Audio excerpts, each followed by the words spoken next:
There you go. Is it sharing? Yes. Okay. Yeah, looks great. Thanks. That was from the Promenade Park last year. The photo is. Oh, great. Okay, so Cool the topic picture. what was that? I like that picture. That's really cool. Thanks. Yeah, it's kind of hard. I'm not very skilled with the camera, but I noticed at night it helps if you like get the silhouettes with the sky, or else everything looks really dark. All right, so the topic I chose is goal-oriented observing, kind of focusing on the Astronomical League's observing programs and how to sharpen your skills using those. Oh geez, okay, there we go. So one of the benefits of becoming a member in our group is you also get a group membership with the Astronomical League. So we're all members of that. It's kind of like a umbrella organization that includes, there's 240 astronomy clubs included in this organization. And one of the benefits of that, so we get membership with that, and sorry, I'm like trying to look at my notes while presenting it. It's confusing me. Take time. Okay, so their objective is to foster astronomical education by. Hello. I might mute people because I think that's confusing me. Can you do that, Jim? What? You want me to mute? Yeah, it's throwing me off a little bit. Yeah. Oh, crap. Where is she? Oh, wait. Hold on, Sarah, you're muted. Yeah.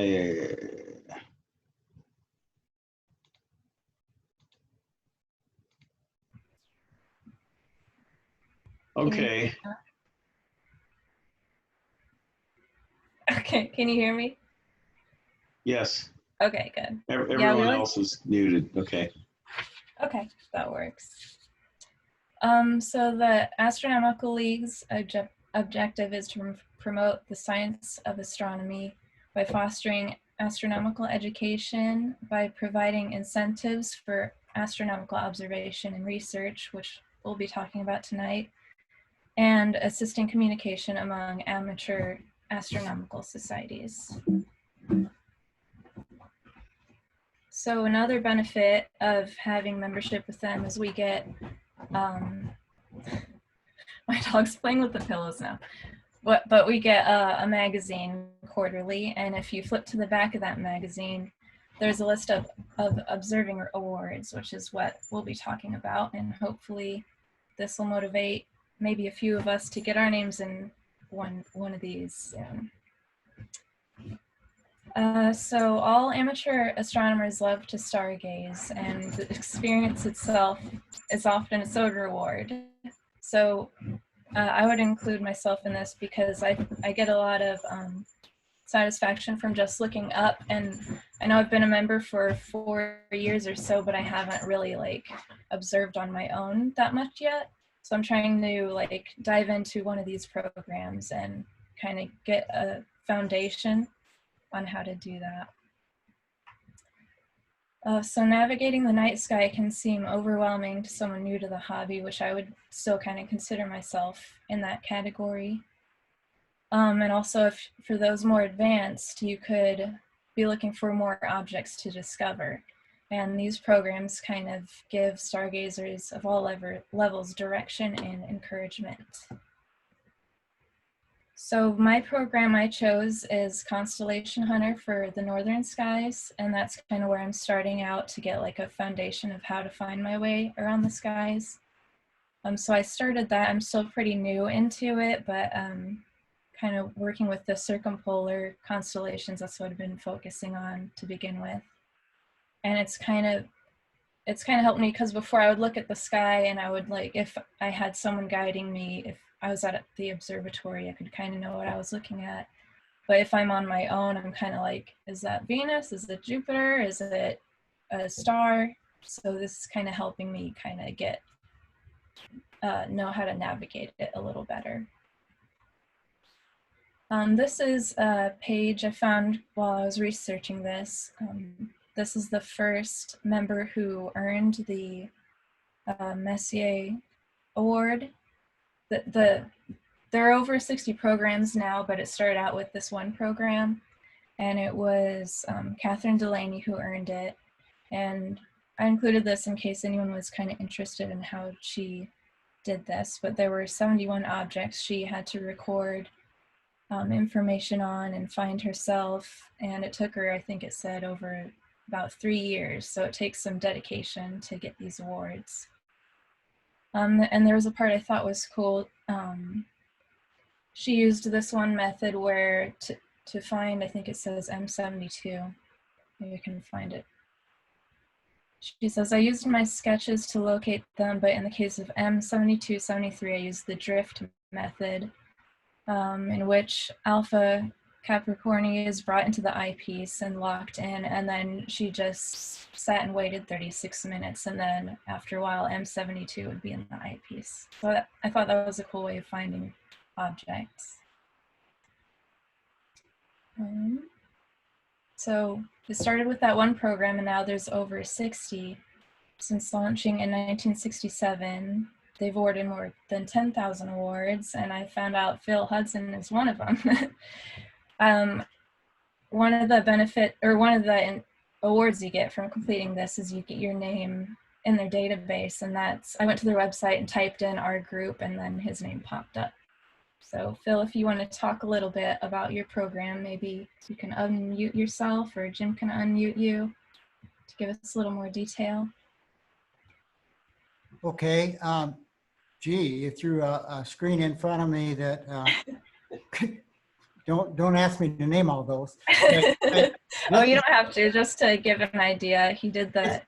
It's been a few years. I think I got my award back in '74, and it was really a neat program. It took me probably a year and a half, about a year and a half, I think, to complete. And it was really an eye-opener as far as motivation on something that gives you a target to look for every few nights, or targets. I mean, you maybe knock off 2 or 3, maybe more if you're lucky, in one night. And that's when the skies were a little darker, but it really is a neat these programs are really geared to get you out and familiar with the sky. Definitely you learn where these objects are in the constellations. So you learn your constellations, and you know what object is up at a certain time. There's certain months that you look for certain objects, and you keep a log of them. And I noticed that we have some members that are doing that kind of on their own without the Messier book. You can order a book, which I highly recommend. But I know Peter Hess he's logged a lot of objects, and once he got his telescope, so he would be really a good candidate to target this award type thing, and along with a few other members, that's for sure. So it was really a great experience. They have binocular items, and like Sarah said, there's over 60 things you can observe, meteors, you can observe satellites, and it's really an award-oriented organization. So highly recommend it. Can I give a commercial break? Yeah. I bought some binoculars from, and I don't know if you can see it. Is it on my? I quit sharing the screen, so hopefully people can see you now. Okay, well, it's binoculars. They're 10 by 50s, and they are available at Walmart. They are right now $31.95, and that is a great deal if you don't have a telescope, or if you do and you need some binoculars. That might be something to look at. but for the money, they're well made. They come in a case and they are rubberized and is neat. So that's my story. The only other thing I might mention, I don't know that either. Mark Anderson is here, I think, and he's gone through the M objects probably about 3 times, and I don't think he applied for a membership. Also, I am the Alcor, so I will be the contact if you get interested in something. So I took your note, Sarah, that you're on the constellation hunting. And I know Mark Anderson has been through the M objects 3 times at least, and is completing his Herschel, I think the Herschel 400. Is that right, Mark? Can you turn on? Yeah, I'm here. I think I've actually done the M objects 5 times. It's one of these deals where you get a new telescope, and what I want to see, well, what do the Messier objects look like in my new telescope? So I've done it in a 10-inch Dob, a 6-inch Newtonian, an 8-inch Cat, and 2 different 4-inch refractors. It's just, I am one of those goal-oriented people. You go out on a beautiful night and you scratch your head and what do I look at? Well, I'm looking at M13 and there's M57 and M27, and you look at the same thing over again. And for me, a lot of it is I don't know, I say thrill, but the thrill of the hunt and the catch. And when you do the Herschel 400, some of those in Indiana are very, very difficult. I might spend 45 minutes verifying that I got one item. I'm not doing it to get an award. I'm doing it for me. I have 12 spring galaxies to get to finish the 400. I do think it improves your star hopping skills, definitely. It also improves your observing skills. But like many of us in our 70s and 80s that don't like to drive at night, the night vision just isn't what it used to be. So some of the things that used to be easy aren't so easy anymore. But I would like to get that last 12 items and finish the Herschel 400 for myself, not to get an award. I'm big on 2 things. 1, having a goal when you get out, and 2, logging it. I've got books, all kinds of log books of my observations. It's just kind of who I am. Hey, Phil, can you hold up that picture or the box for the binoculars or post in the chat what kind they are? Posting it like, okay, yeah, I'll. I was wondering who makes them. It's, I'm sure it doesn't say. But they're called Simmons, I guess. Simmons, and I think you can order them online too. But the Simmons Passport 10x50s. Oh, okay, thanks. Okay, I don't know. Is that showing up? I'm looking at. Hold it up higher. I can see it. Hold it like in front of your face, maybe. There you go. And up a little. Simmons. Yeah, up higher. Higher. Pro Sport. Simmons Pro Sport 10x50. Yeah. And you say Simmons pretty is good an old name too. They've been in business for quite a few years. They make rifle scopes and that kind of stuff too. So they're established, respected name. And the Phil, did you notice any like chromatic aberration, or how's the optical quality? Excellent. Oh, that's really good. Yeah. No, I looked for the chromatic aberration. I didn't see much at all. You know, they're sharper than heck. It's unbelievable. Yeah. So. Yeah, and they got a astigmatism variable control for that. I don't know about that. I have a blind spot in one eye, and it showed that up really quick. But they seem to be pretty tack hard and focused, so I haven't actually, I tried to see the comet the other night, but I just had them a couple nights, and I it's been kind of milky here. So I didn't get a chance to actually use them out, but I'm anxious. They have good light gathering and they look really tack sharp to me. So Yeah, that's really cool. 10 by 50 is a great size. yeah. I think I bought some for my daughter for $39, but they went down a little bit. So I know you can order them online too, I'm sure. So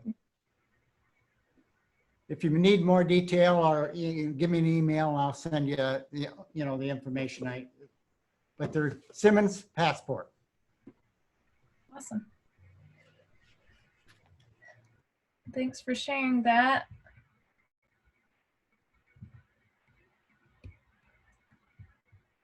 I'm going to share my screen again. I just had a few slides left.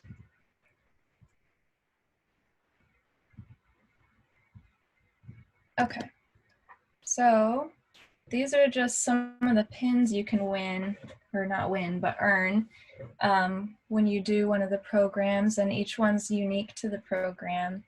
Like Mark said, it's kind of like just going out there is its own reward, but if you want a little bit of guidance, you can choose one of these programs. And if you want, you can track everything down or record everything. Each program will have like its own set of requirements and guidelines. And then once you completed it, you send it in and it gets reviewed. And that's when you get your PIN, certificate, and then your name in the magazine and on the website, which I think it's kind of cool to get one of these pins because there's not really too many things you can do to like earn cool pins as an adult anymore. So especially like in your own interest. So so these are just a few of the topics that they cover. There's anything from meteors, constellations like I'm starting with. There's some deep space objects. There's radio astronomy. There's spectroscopy, which is kind of cool because we're getting a spectroscope soon. So if anyone wanted to do that program, they could go out to the observatory. And I underlined comets as well because we have one out there right now that's pretty prominent. If anyone wanted to start that program, that would be a good place to start. And a lot of the programs, there's a variety of equipment you can use. Like Phil was mentioning, a lot of them can be done with binoculars. Some of them can be done with just the naked eye. Some of them will require a telescope or any type of things like that. And then, like I said before, when you finish it, you get a certificate and the pin, and then your name listed in the Astro League. And even stargazers who are more in urban areas, there's options for them with programs like the Urban Observer Program. There's the Lunar Observing Program, which if pretty much anyone has access to, like viewing the moon, even if they're in a city location. So that one would be good for that. And that would be also a good beginning program because you really only need binoculars for that one. There's also a program you can use to track light pollution called the Dark Sky Advocate, which involves, it's pretty involved actually if you look at that page, but yeah, you track the light pollution in your area and you have to do things like take photos and record examples of good lighting versus bad lighting and things like that. So here's the website if you want to check it out, or you can just Google the Astronomical League programs and it'll come up, and it's a list of over 60. So there's a bit of something for everyone pretty much. And it's a good way if you're interested in astronomy, but maybe you're not sure where to start, or maybe you've pretty experienced, but you're not sure what challenge to give yourself next. Then those would be a good reference and starting point. So that's where I'll end it. But if anyone else has comments or questions, I'm sure either I or someone else here could answer them. And hopefully that was fun. I was really glad you were doing that tonight. Well, I think ever since I think it was Mark showed me Alberio like summer before last or something, I've been doing double stars. So I'm going to work on the double star. Oh, good. I've kind of generated a list of double stars, but I was up to like, I don't know, between 15 and 20, I think. And so having an instant list of 100 to look at was very nice. So I'm going to get started on that. Oh, and my question is like, I think this is my second year as an official member, although I attended some meetings before that, but I've never gotten a Reflector magazine. Does everybody else get one? Yeah, I have some copies. I haven't gotten one recently, I don't think. But they should arrive quarterly. I might need to. They're on their website too. Oh, okay. All the PDFs are on there. Ken, I can answer that too. Sometimes when you join at after June, you might, or after our, what is it, April deadline, if you join after that, we do turn in the list at the end of June. So if you join. That probably explains it for me because I had a. So you'll be on a next year's list, so to speak. So you're on the list now. And you should be receiving one soon. So you should get four issues. Yeah. Thanks. So how do you find the program documentation on how to run your program? Where is that available? How do you get it?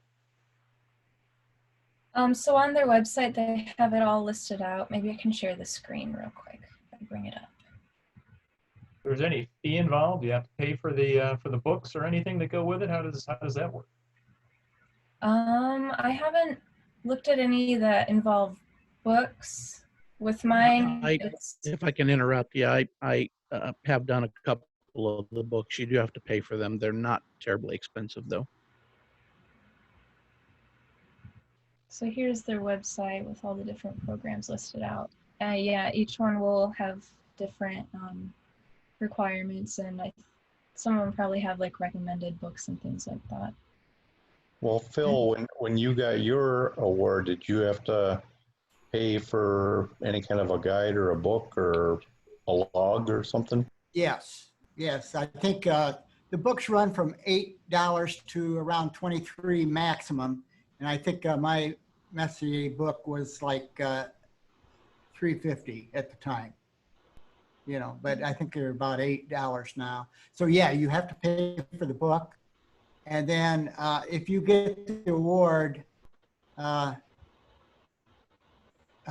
since we're members, you won't have to pay for your own award. Oh, that's cool. So, yeah. That's kind of. And I highly recommend you get the books because they're laid out really pretty cool. And I saw they have one for, Sarah mentioned radio astronomy. That might be kind of cool. And we happen to have some radio astronomy equipment from a different Sarah. I happen to have all the radio gear from Sarah Harper's project. So we could put something together for that. It's on my back burner list. I haven't figured out what I'm going to do with it, but it's something I don't want to hang on to, but I want to see it go into operation eventually. Yeah, that's kind of cool.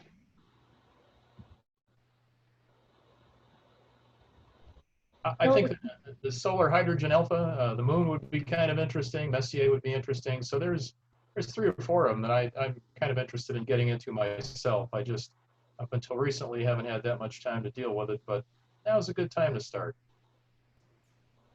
Joe, your 18-inch Dob would be great for the Herschel 400. Yeah, it would. That would make it probably 4 or 5. You know, it seems like the Messier would be relatively easy to get, so that might be a good starter, and the moon would be a great one. The moon is always fascinating to look at, always something interesting with shadows going across on the Terminator, and that just seems like a natural program to do as well.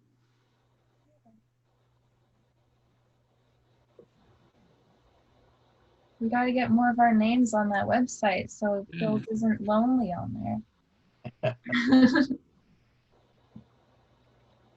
I know I've always had a tendency to get bored looking at the moon after about 5 minutes, but until I recently got a moon map on my iPad, now I'm fascinated with the moon because I can look and see what it is I'm looking at, and it's really made the moon a lot more interesting. Yeah. Yeah, I had a hard time with identifying features on the moon until I found a good map that laid everything out and looked really good. So Mhm.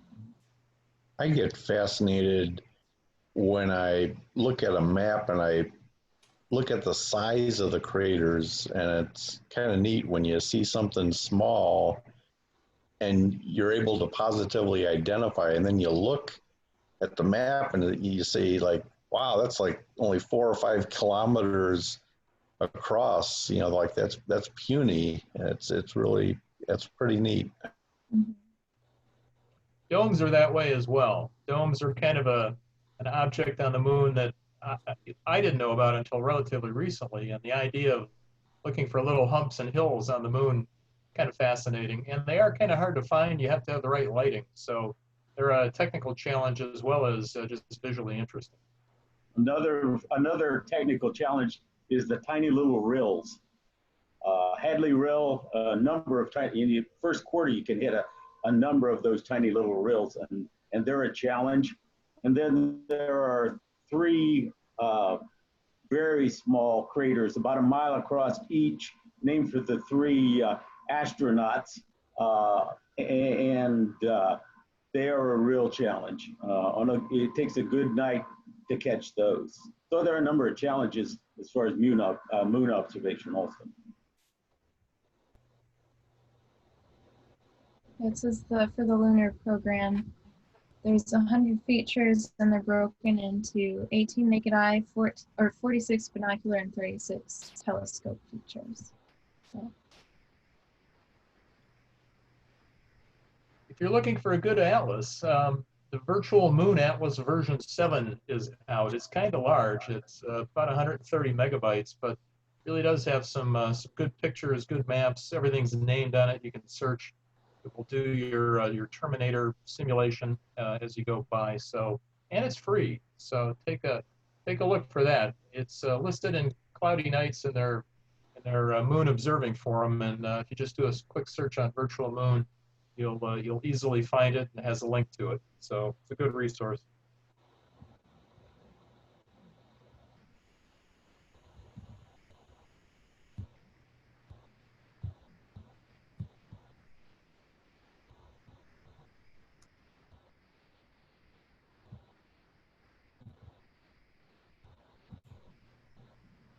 Julie, if you're trying to talk, you need to unmute.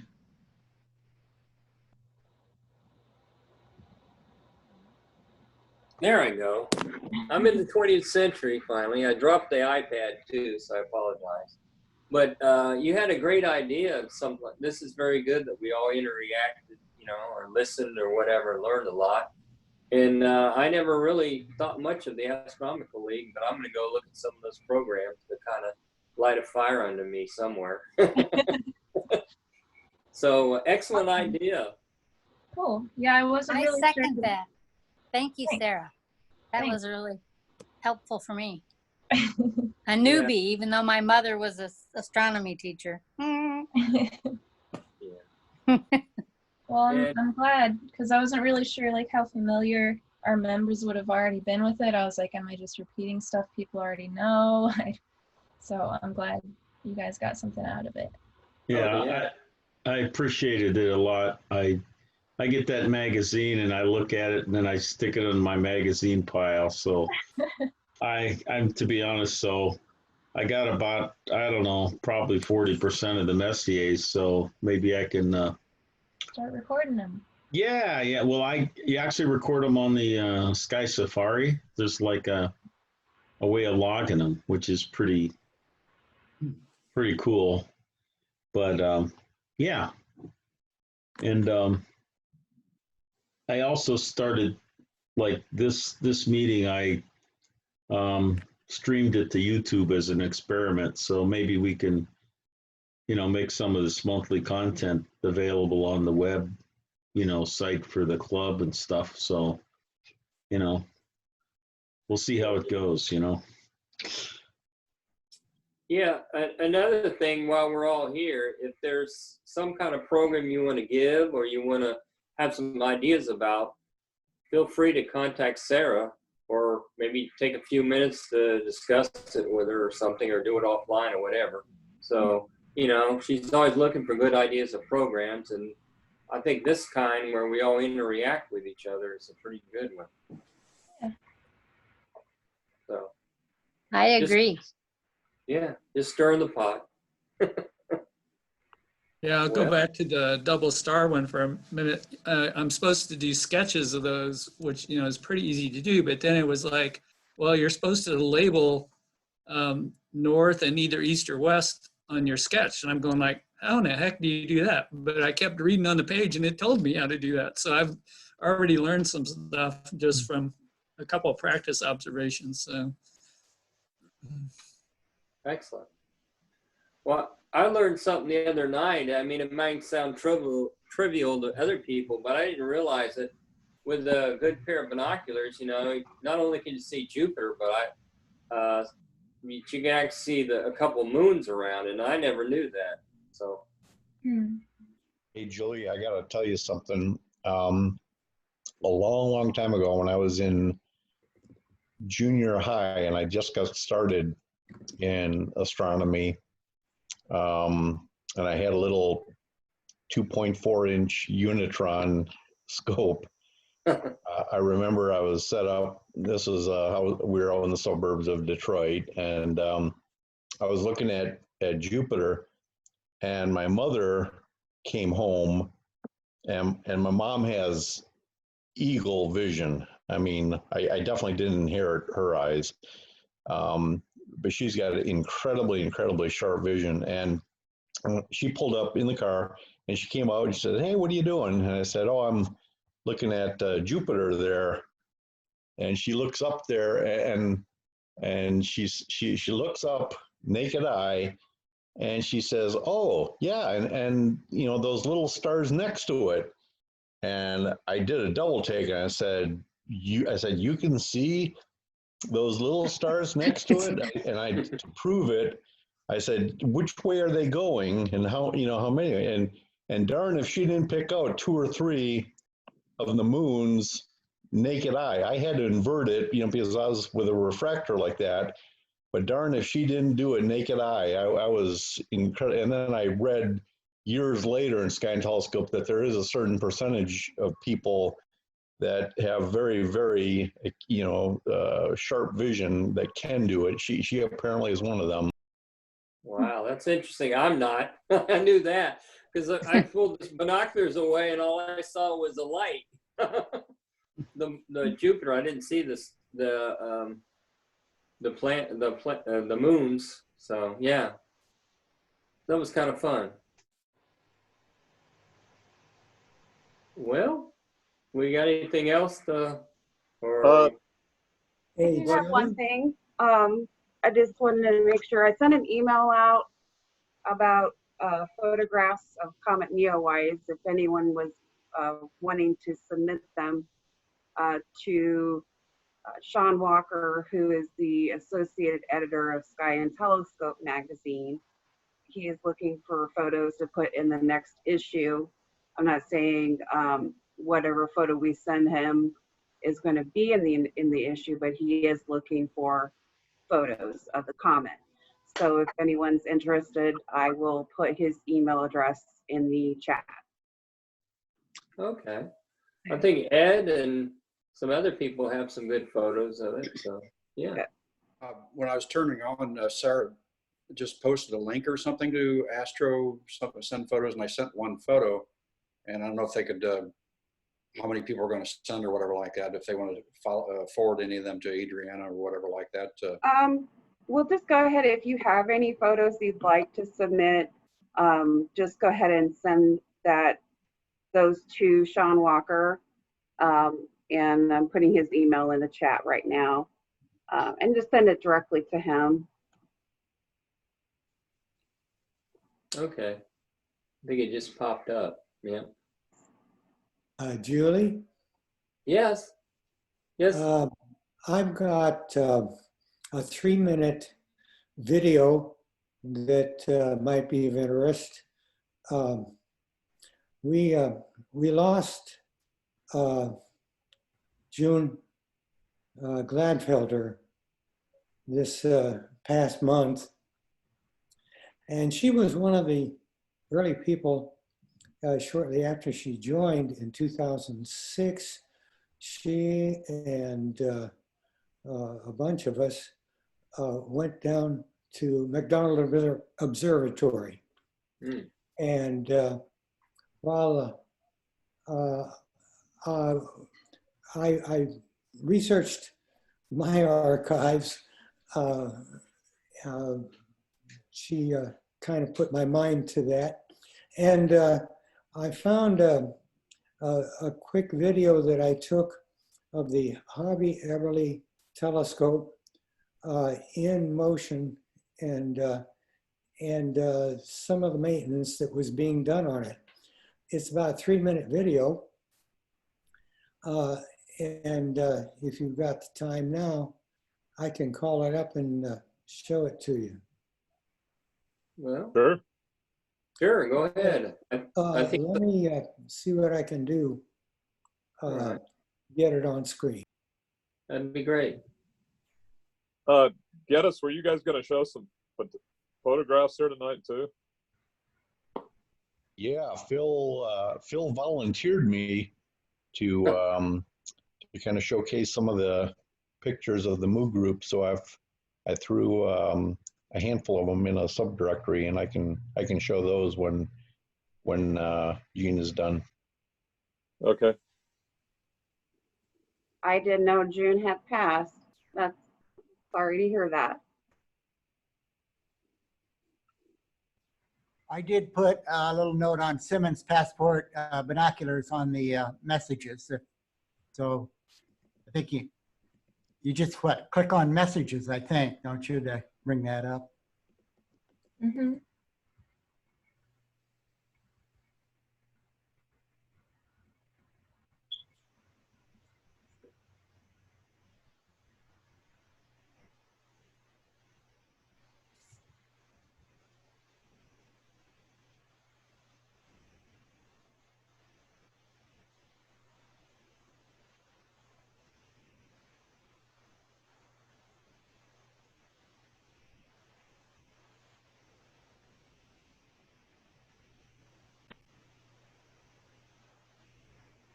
At your internet can.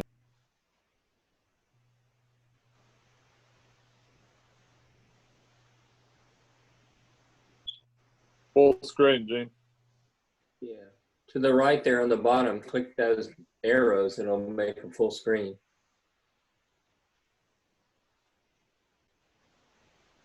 One more there.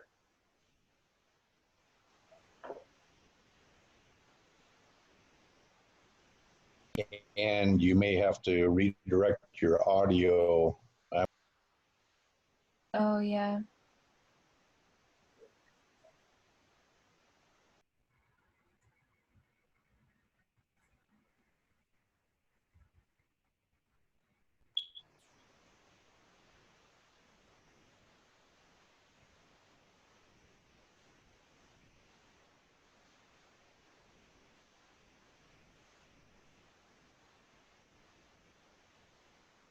There, can you hear me now?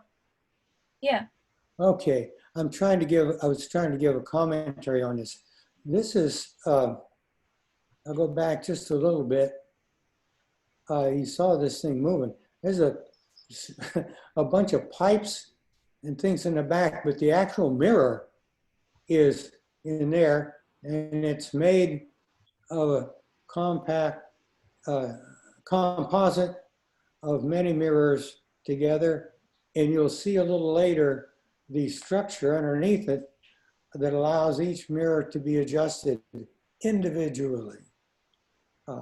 Right now, what we were doing is he's showing that the telescope can move, I guess, on air, and has been energized, and it's being operated by a man in a wheelchair using a hand paddle. I think he told us it was a 1 horsepower motor that normally drives it. Yeah, something like that. It's Very amazing. small, very well balanced. It's And the other, floating on air. and when you see the mirrors themselves, the mirror segments, look for the gap between them. I found it to be interesting that there was a lot of space between the individual elements. So take a look for that as well. Yeah, yeah. And there's, I think Phil Hudson and Joe were among that group, if you want to chime in on that. But now I'm going to stop it there. And you see the structure supporting the mirror. The mirror's up in this area here.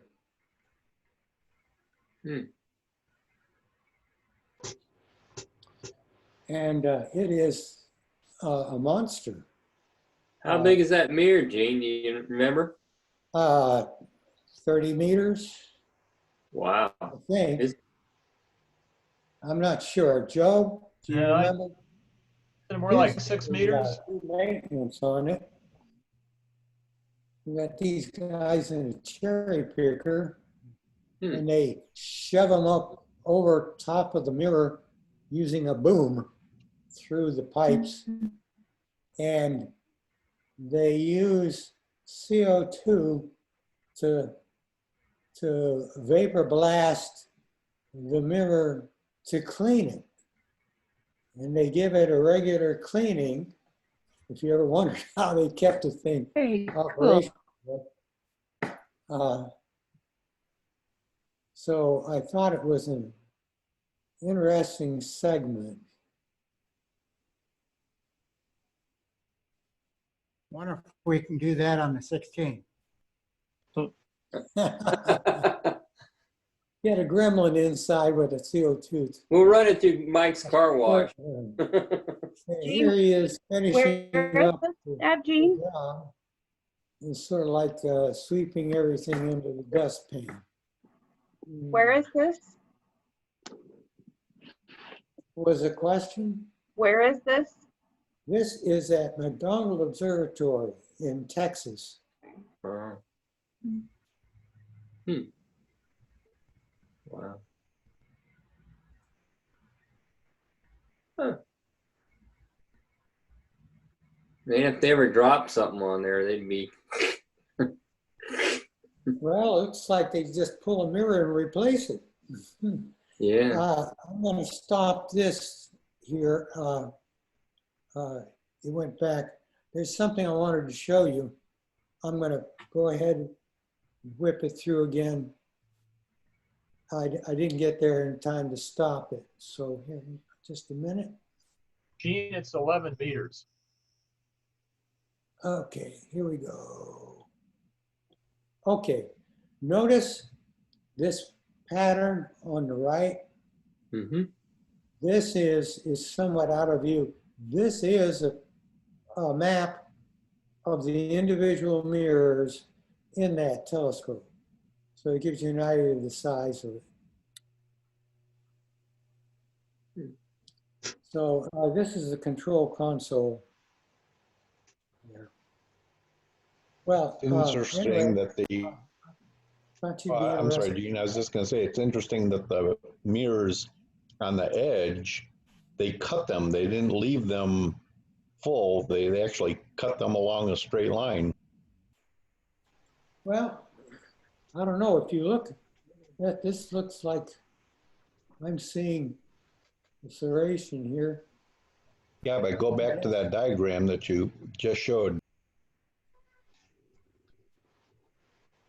Yeah, the mirrors, though, are, I don't think they're using cut mirrors. These are just outline mirrors. You can see they're part of a hexagonal shape.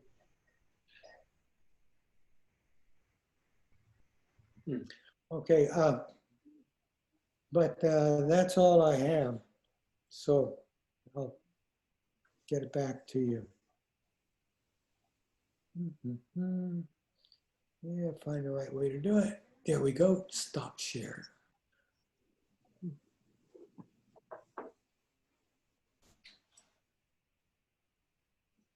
Thanks, Gene. Yeah. Interesting. Comet photos to look at. I just wanted to talk really quick about the next couple meetings. An idea for next meeting in August would be to have like a show and tell, which we've had before, but usually it's like something you have to bring to like PFW.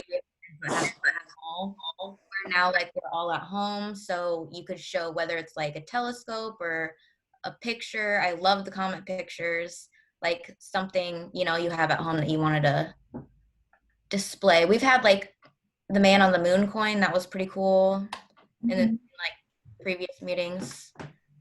So something like that for August, if you guys think that would be interesting. I think that could be cool because it could even include like something you found online, like maybe an article you thought was interesting, or like a short video, or an app you like to use that you just discovered, or something like that. Or like something like some gear that you have that like you want to share. And then September, my sister-in-law is going to represent the Boeing Museum of Flight and talk about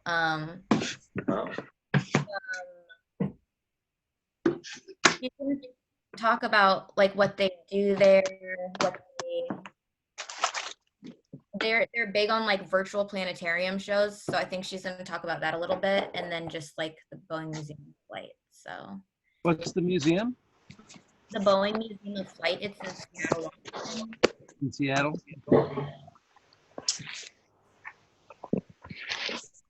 Yep, I've been there many years ago. Yeah, she just traveled to China for them to share their virtual planetarium in China, and it was pretty cool. Does she work for them?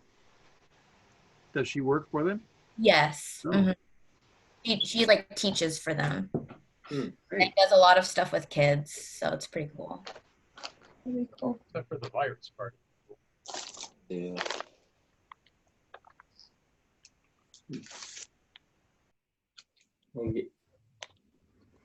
Sarah, I guess. Well, if anyone's opposed to the show and tell and has like a great idea that they've been sitting on, just go ahead and like email Sarah or me.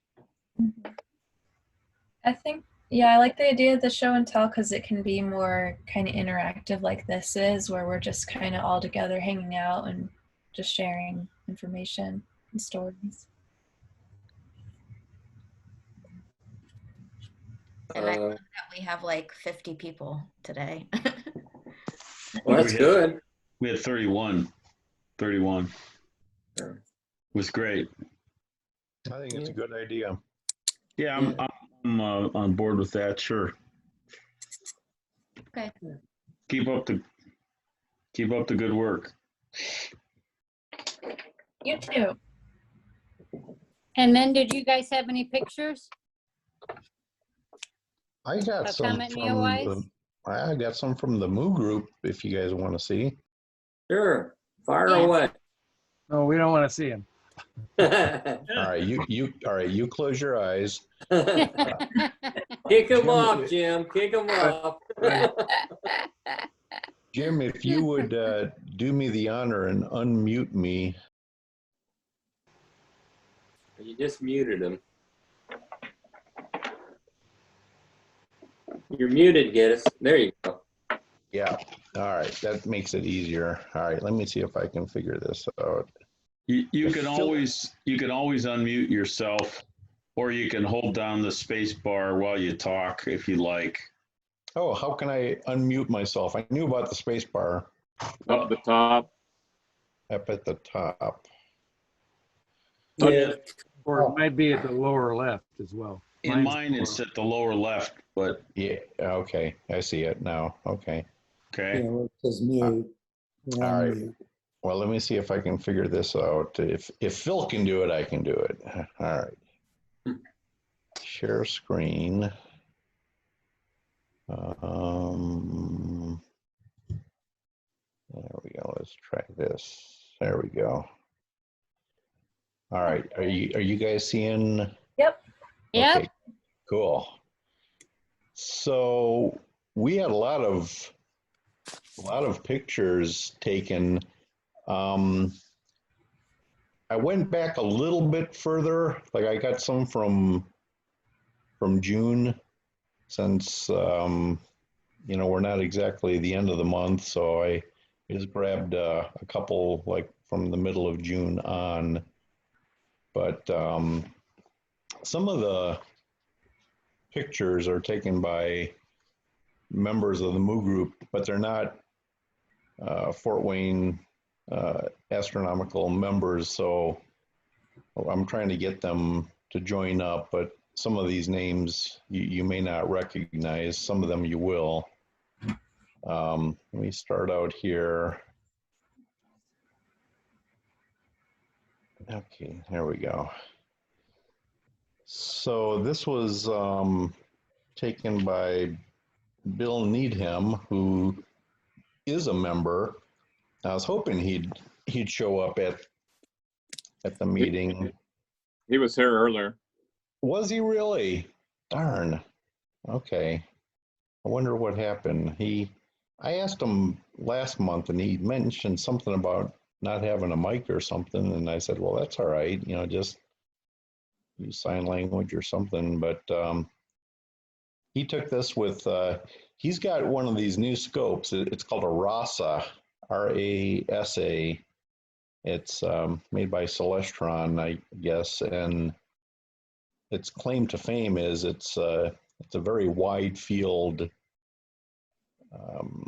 telescope, and it's pretty sharp right to the corners. So, you know, of course, the downside is it's short focal length. So for like an object like this, M27, it's going to be fairly small, but it's incredibly fast.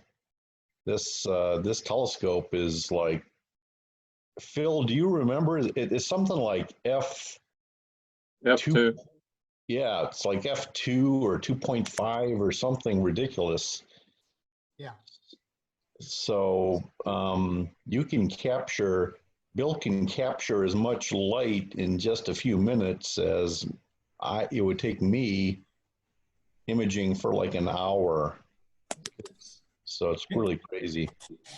Can you double click on that or open that up or? Well, you know what I can do is I can zoom in on it. Just double click it. Well, all right. So if like it's sized automatically for full screen. So you're seeing it to fit on here. If I double click it, see it got smaller. It's just not doing anything. It's still a thumbnail. Oh yeah, all we're seeing is the thumbnails, Geddes. Oh really? I'm sorry. That's weird. I'm seeing it full screen here. No, we're just seeing your main screen with all the thumbnails on it. What? How about now? Nope. Once you've got it on full screen, try click on that and see if it'll switch to that as being what you're sharing. All right, how about that? No, we're still seeing the thumbnails. That's bizarre because right now I'm just seeing totally full screen. That's really weird. You could try unsharing the screen. Click so it's in your app and then come back to it. All right, let me, wow, that's really, really bad.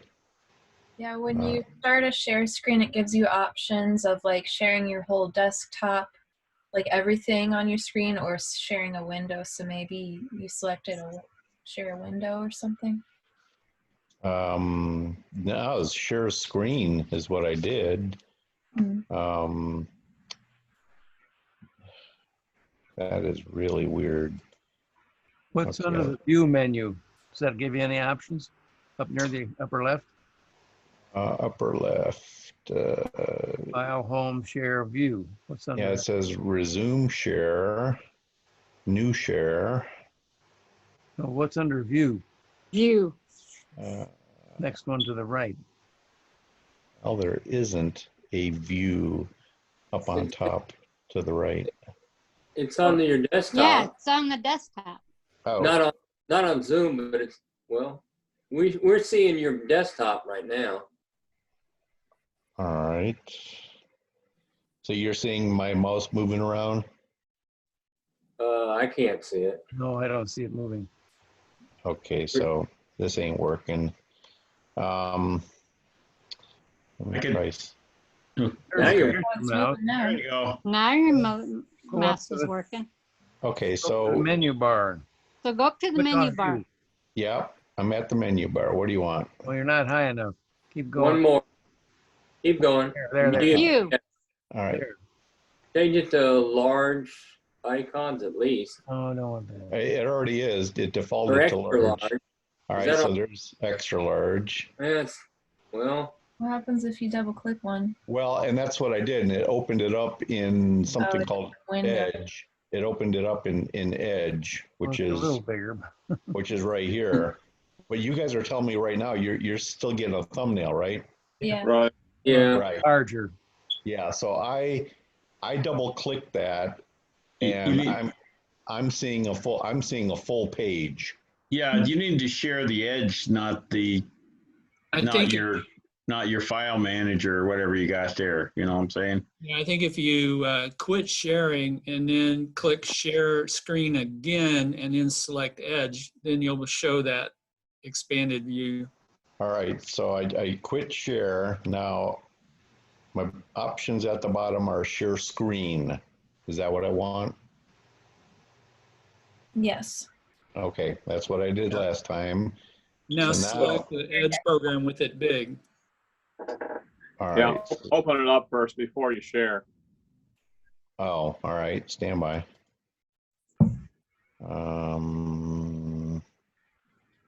All right. All right, so there it is. Now I'll go back to that.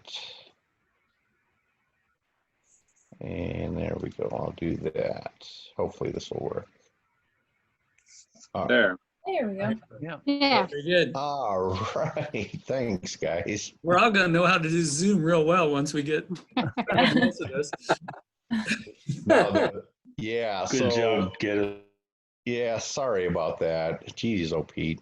But yeah, this is Bill's image of M27, and what's nice is that in the corners the stars are still nice and round. There's no coma, there's no astigmatism, things like that, and he captured this in just a few minutes. So.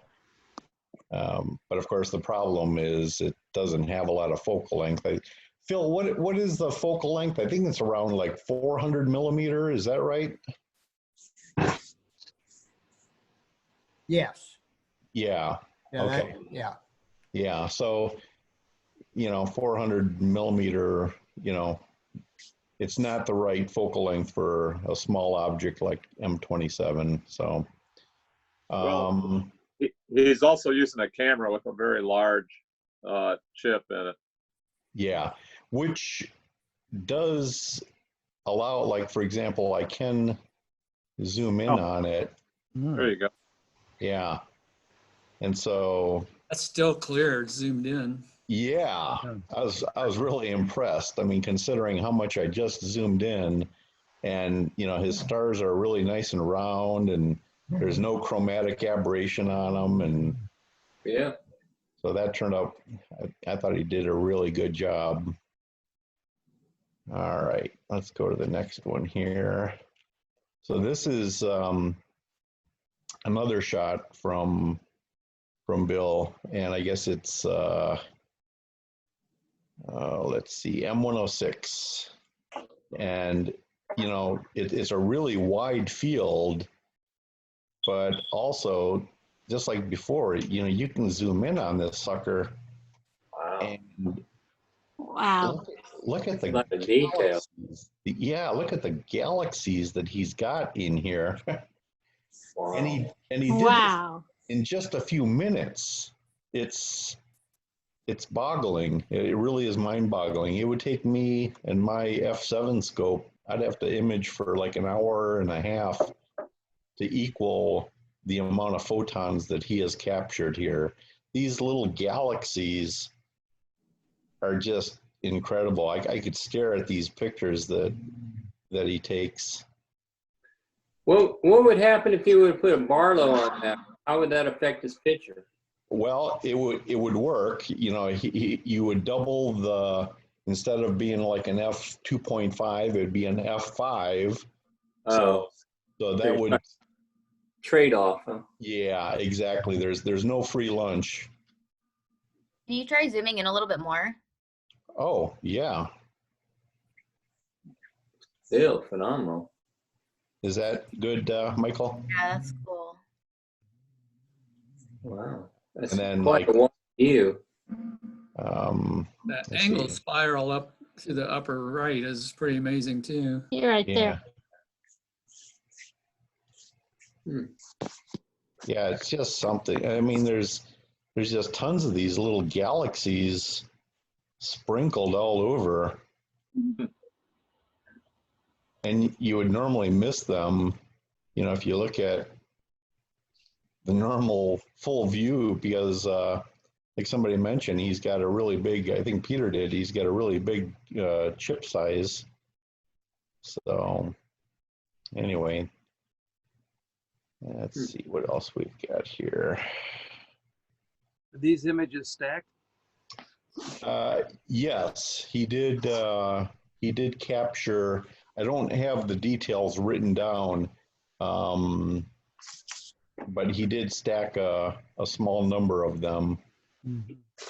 So here's one, let's see, this one was taken by another Bill, but this is Bill Tibbles, and he is not a member of the Fort Wayne group, but he is a MOO member, and he's a ham operator, and that's how I met him and got him interested in imaging and all that. And he has really progressed really far in a short amount of time. We communicate with him regularly on our group, on our MOO group, and we've been all coaching him, and he's just soaking it up like a sponge. And this picture I thought was pretty cool. Which object is this, kids? So yeah, this is, you know, the Bill Tibbles, and he is, I think, in North Carolina, and also taken with the same scope as Bill Needham, who took the previous two pictures. This was taken by Arasa, and I think it's a 8-inch. I think is what the aperture is. It's an 8-inch Rasa scope. What is that object?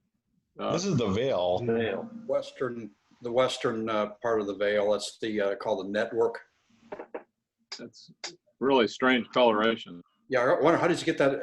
How does he get that green-red division there? Just well, believe it or not, there is actually, in the images that I even take of it, there is a bluish and red distinction between, you know, you can see the blue and the red. He was using a light pollution filter along, you know, with his, in his optical train, and that tends to distort the colors a little bit. So instead of a really nice blue color, these are actually turning out to be more greenish. But that's because of the light pollution filter. Are these, okay, this might sound stupid. Are these colors added after? No. This is, these colors are what was captured by his camera. He took I don't have the details of how many pictures he took, but Did you I shoot think that? Was that an L-enhance? yes, it was. Yeah, that's what I use too. I'm actually processing my veil on my other monitor right now. Yeah.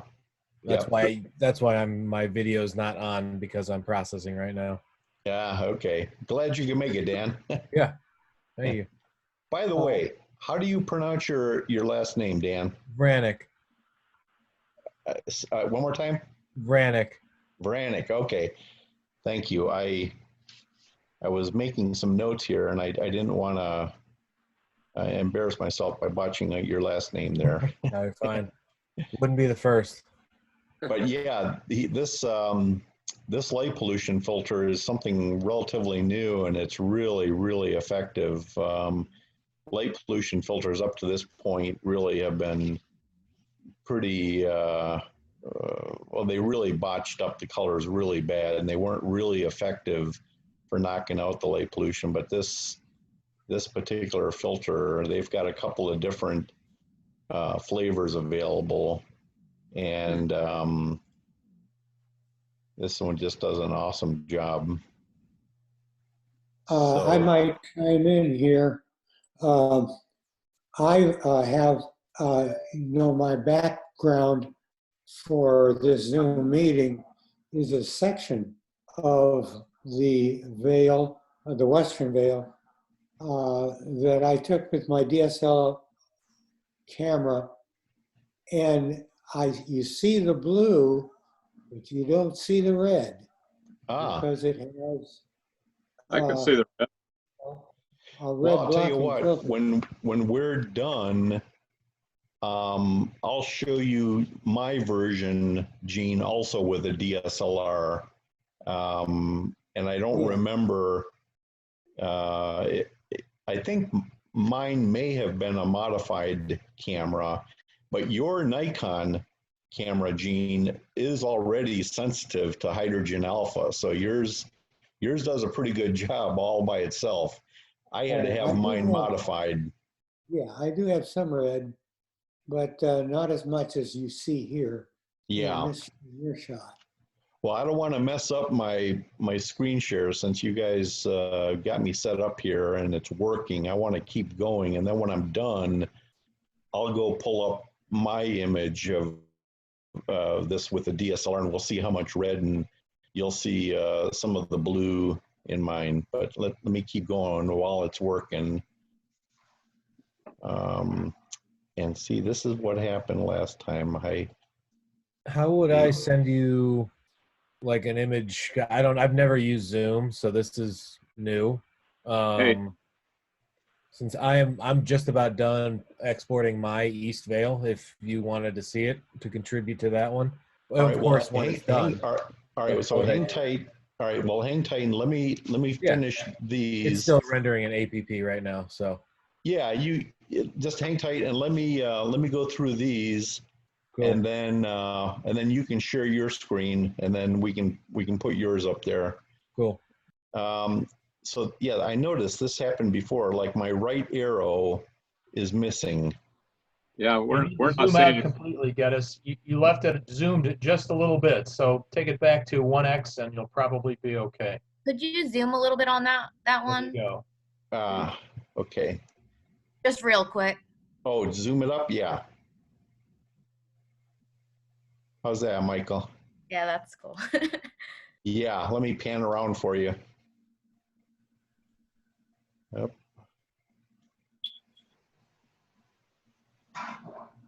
I'm not seeing your screen anymore, Geddes. Really? Still coming in here. It's still here. We got it. It's zoomed. Peter, you're just saying that to give me a hard time. No, I'm just saying your mug here. Peter, is it a blank screen? Oh, okay, I saw a switch up here. It said switch to screen share. My bad. You're just giving me a hard time. He was testing you. Yes, he is. All right. Let's go to that. So anyway, this is from, and like I said, Bill is an elderly gentleman who just started doing this a year and a half ago, and look how far he's come. Yeah. Looks like something on Star Trek ready to I eat really the would Enterprise. applaud him. What's that? Looks like something you'd see on Star Trek getting ready to eat the Enterprise. Yeah, for sure. I mean, he really did he's doing a really good job. And one thing that I really appreciate about Bill is when he asks for feedback and we all, let him know, like, this is what you can do to improve his image or, whatever. He actually takes notes and he follows through and he learns from what we, all share with him. So I give him a big pat on the back. A lot of people, you offer them advice, but they don't take it. And Bill's not one of them. So I wish he would have joined up our meeting here. He could have talked about this a little bit. He just had a little observatory, or a little roll-off built also. And it's a novel design where the whole observatory rolls on a track that's on the ground. So maybe we can get him to talk about that next time. Where does he live, Geddes? I believe the eastern part of North Carolina. Oh, okay. So you know what the scope is? It's the 8-inch RASA, R-A-S-A. Oh, you mentioned that. Thanks. Yeah, it's a new scope, relatively new. Celestron markets it, but it's a really cool design in that it's very fast optically, and it's got a relatively flat field where it doesn't have a lot of aberrations out in the corners. You don't need to use field flatteners and things like that. So pretty cool. All right, let's see. Let's move on here. So this one is also by Bill Tibbles from North Carolina, taken with the RASA. And this has kind of already been cropped by him, but I'm gonna zoom in on that a little bit. So he was able to take just a relatively short amount of pictures to get this. And I'm really jealous because, I've got a picture like this, but it took me like several hours. And he was able to do this like in a fraction of the time. So now, are you guys able to see the enlarged version? Yeah. Yeah. Yeah, you can see the dust bands in those arms. Cool. Are these two galaxies? Say again? Are these two galaxies? Yeah, so this is M51. Are they collide, and it looks like it. Yeah, it looks like this smaller one on the left is getting sucked into M51 itself. But there's this big gaseous nebulous cloud out here that I think was part of this little guy. But that'd be an interesting, to look it up to actually see if that's what's happening, if this left one is indeed getting sucked into this big one, or what's the story here. So let's zoom out of here. So that was also taken by Bill Tibbles there. So here's one by Dan, who, thank goodness, joined up. Dan, do you want to tell us a little bit about this one? Yeah. So that is the Omega in HOO. So that was actually shot with the L-Enhance, but I use Astro Pixel Processor, which does it's probably the coolest thing. It's happening right now in the background while I speak, is that if you tell it you shot it with an L-Enhance, it will take the HA and the O3 out into two separate files for you to do whatever you want with from there. And so I do like a pseudo Hubble palette, only using hydrogen and two separate oxygens. So hydrogen's in the red channel and oxygen is in blue and green. And just kind of go process after that. After it's stacked, process as normal. stretch is normal, and proceed from there. What kind of scope did you use? That is a Astro. Oh, what do they call Astrotech 60 millimeter? It's like Wow. the Zenith Star-ish thing. And 60 millimeter, huh? Mhm. That's Not isn't very that amazing? cropped. That's just amazing. Is that a doublet? That was with the 183. Is the 60 millimeter a doublet? Yes. Wow. Yeah, it really did a great job for the look at this. No chromatic aberration that you can really detect at all. Look at the stars on the very left. I mean, there's no chromatic aberration on there, so. What camera, Daniel, did you say you used with that? So 183. The ZWO? Yep. Okay. Yep. Because I originally picked up the 533, which was a great camera. Actually, it didn't require darks or anything. It was just super ridiculous. It was amazing. I loved it. But just wasn't low. It was just too low resolution for me. I wanted, because outside of this, I do a lot of, photography professionally, and I'm used to high resolution, image trains. And that was like 8 megapixels, and I just couldn't do it. It wasn't enough. And so it was only like 2 weeks, and I called OPT, and they swapped it out for the 183. Cool. Did you get your paddle fixed? The what? Did you get your paddle fixed for your mount?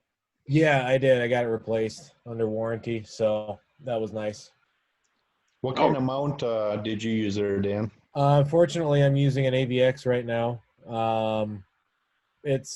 It gets the job done. It does. I got definitely a lot more gray hairs than I started with, but it gets the job done for sure. Once I got all the bugs out, it works pretty well.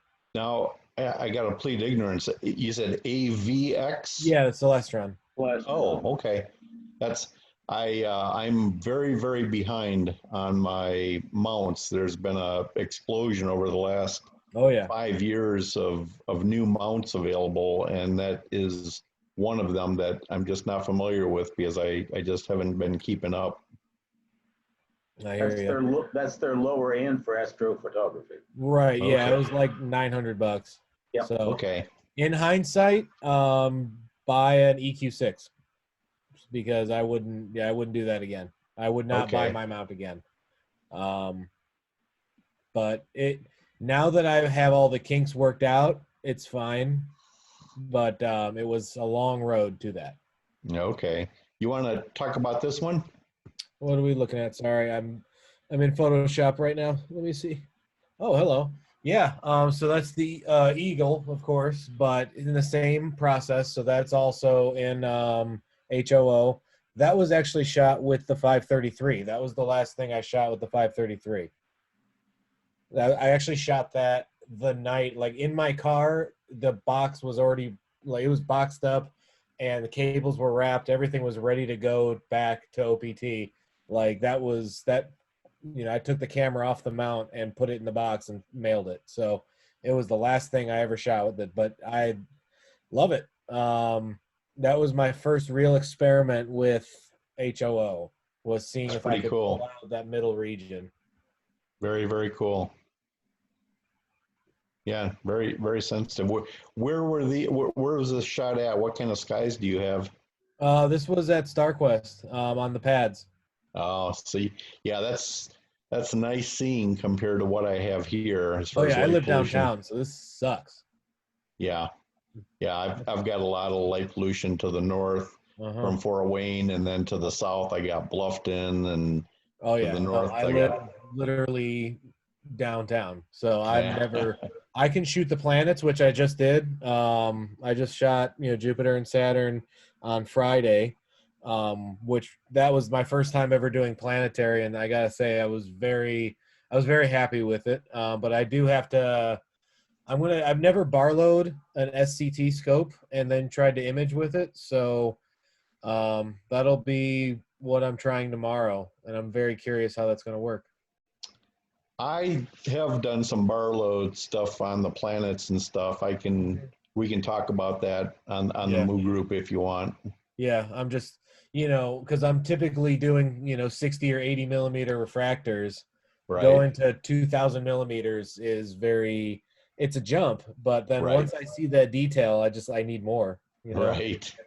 Yeah. Yeah, I need more. I need more magnification. Yeah. All right. So let's see. Here we've got. Okay, so this is for one of our members, Fort Wayne Astronomical Society members. This is Dave Thackeray, but Dave isn't here for our meeting today. But Dave is another individual who has come a real long way. Oh yeah.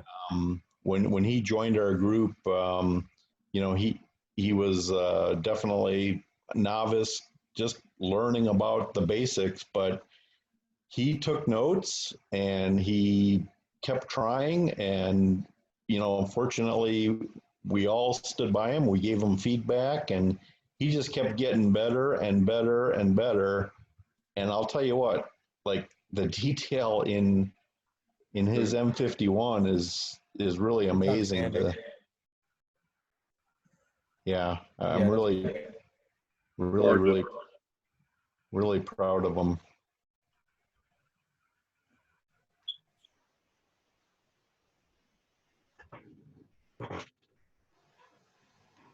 I wish I had, when we do submit our images on our group, generally there's information on what kind of scope and mount and how many pictures were taken and all that. But because of the number of pictures and all that, there was no way I was going to go ahead and document all that for every one of these pictures. I was going to let people pretty much, if they were here, they could describe what they did to take these. But Dave lives in a very, very light polluted area. And for him to be able to capture this was pretty cool, because he also uses that L-Enhance filter. So with a dedicated CCD camera. I do know that his telescope is a stellar view, and I believe it's the 105 millimeter. I think that's the model he uses.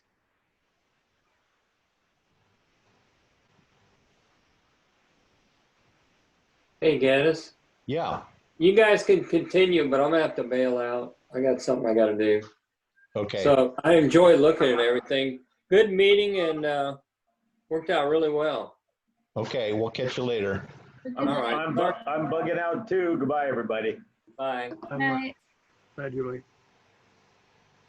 All right, let's zoom out of this. Hey, just quick question.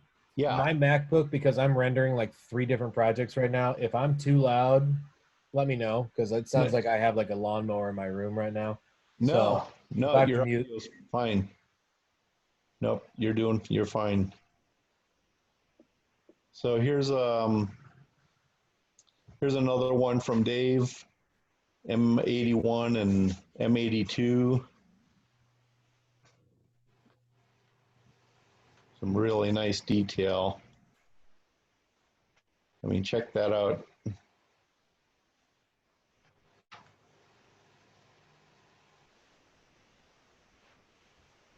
Blow that up a little more.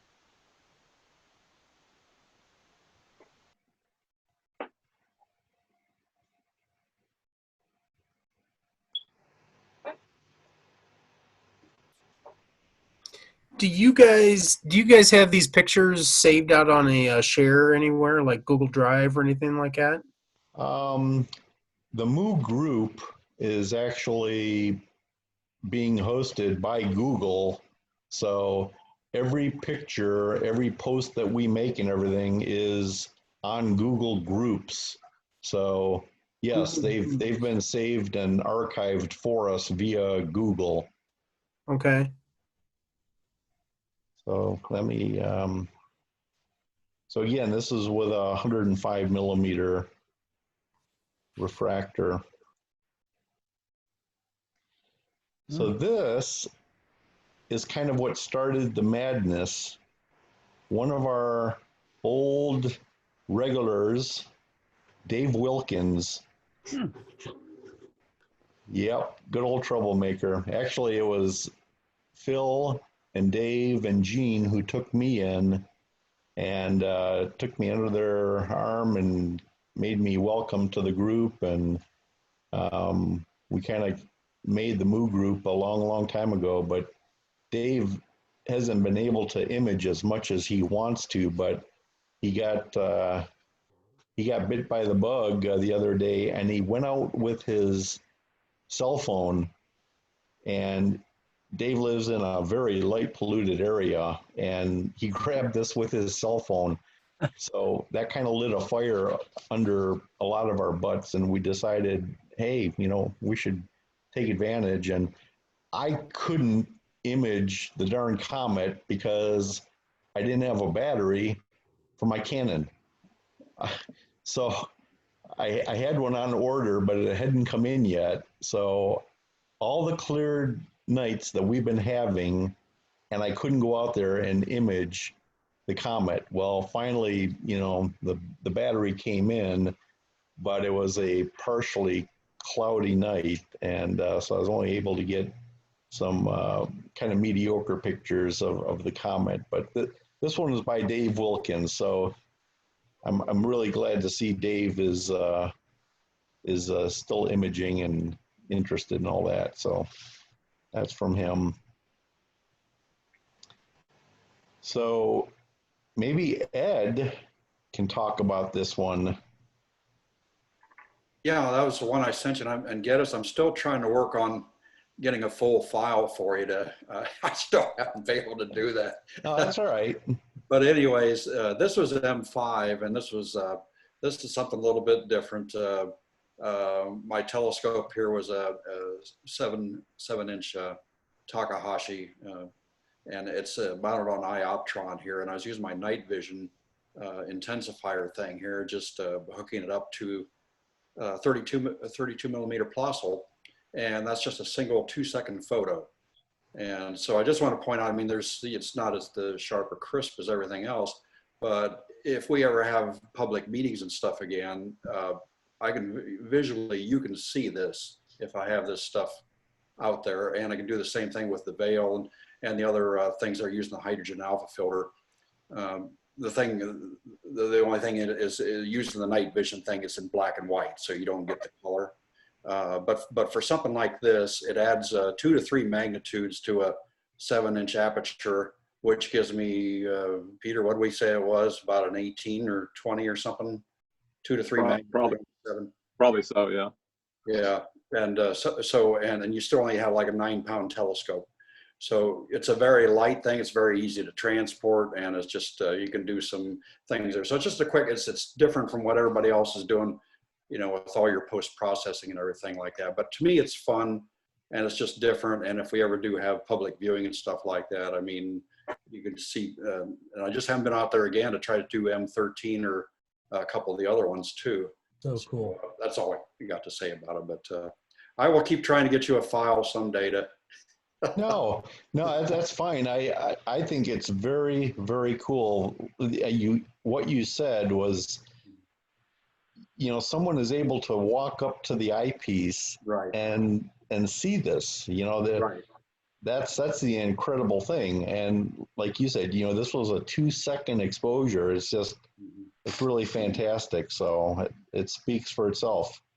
It's provided a different wrinkle to the hobby to me, because otherwise you have to go down the aperture track. Oh, there's the one that's mine. I think I took the veil, the western part there a week or so. And that's through the image intensifier. That again is I believe it's a 2-second photo. So that's something. That's the same as a live view. So if you walk up to my scope and, put your eye up there, that's what you're going to see. And makes life a lot easier, except when those tractor pull people next door got their floodlights going on there. I found out even with the light intensifier, they will wash out the sky, and you can't really see anything. So anyway, it's just something different. Yeah. I shot the Jupiter through a tractor pull the other night, and that was a lot of fun. Gosh. I was surprised I got anything, but it came out. Bright objects, you can sometimes, I mean, like the planets will sometimes kind of peek through even when the conditions are kind of crappy, especially if you got good air and good transparency and stuff. But it makes it a whole lot harder there. But yeah, no fun with color there, Geddes. But anyways, it's different, you know. But I'm really amazed with the amount of detail. Before it's kind of oh yeah, this is the one. And I'm sorry about that. I was trying to zoom out, but that's the North American and the Pelican, which again, 2-second photo, and like I say, that's the way it looks through the eyepiece. And I had it's an old Canon G11, but it has a small 1/3 inch chip, so it's like 6 millimeter diagonal, whatever like that. It works real well for afocal, shooting through like little you know, eyepieces like 32 Plössls and stuff like that. So it's my go-to thing right now without having a dedicated astronomy. Well, what's really incredible is, you know, a lot of people don't understand how impossible it is to visually see the Pelican visually. Yeah, it's faint. And I apologize. This was just sitting on a tripod. This was not even on a drive unit. So the stars drift even to 2 seconds. But it was just one of those nights. I didn't know how good it was going to be. I think Peter was out there too. And we were just kind of playing around with whatever. I said, I'm going to get the thing out and try to take a photo or two, just because, you know, the night turned out to be better than I thought it was. So when you get those so-so nights, I always kind of like take half the equipment. And I says, I'll just go light, so that way I don't have as much stuff to unload. And, you know, when you get home or whatever. Yeah. So, but anyways, I was very happy with that. And it's something to look forward to play. And I think I'll try to use a Barlow or PowerMate or something there to get a little wider field of view on that or something. But, you know, yeah. In the future. All right. I'm trying to get that right arrow back to advance to the next one. There we go. So this one is taken by Gabriel, who used to go to school here at Purdue, and I guess he lives in Iowa now. And he's he's our solar imaging expert in the group, and the detail is just incredible. I look at these granules and everything.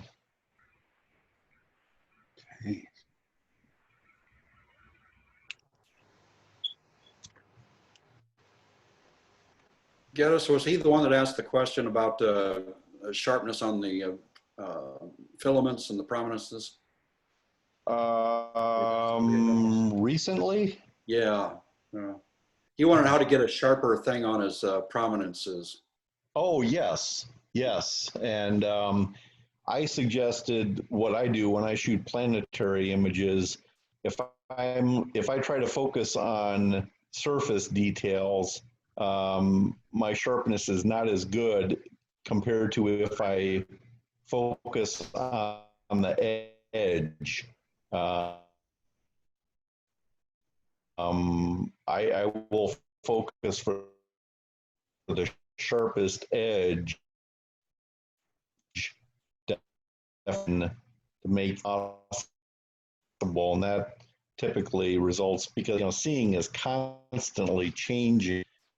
The details that you see in the middle depend on what, you know, one side of the planet or the sun could be in focus and the other side can be out of focus because of seeing. And so if you are trying to focus your scope and you just happen to be looking in the wrong spot, it can be very, very frustrating. But I found if you use the edge, you can, you know, to me, it seems to work the best. Yeah, I don't know what he was using. Mine has a tilt feature that you can tilt the energy rejection filter in the front there, which changes the sub-angstrom a little bit.